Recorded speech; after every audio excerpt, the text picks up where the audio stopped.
మనుష్యుడెట్లు చినిగిన వస్త్రమును వదలి నూతన వస్త్రమును ధరించును, అట్లే ఆత్మ జీర్ణమైన శరీరమును వదలి కొత్త శరీరమును ధరించుచున్నది.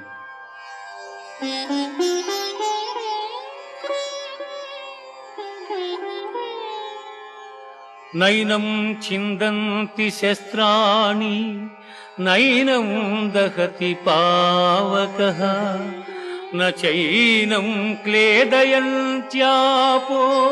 నశోషయతి మారుతః నశోషయతి మారుతః. ఆత్మనాశనము లేనిది, ఆత్మను శస్త్రము ఛేదింపజాలవు, అగ్ని దహింపజాలదు, నీరు తడుపజాలదు, వాయువు ఆర్పివేయను సమర్థము కాదు. ఆత్మనాశనము లేనిది.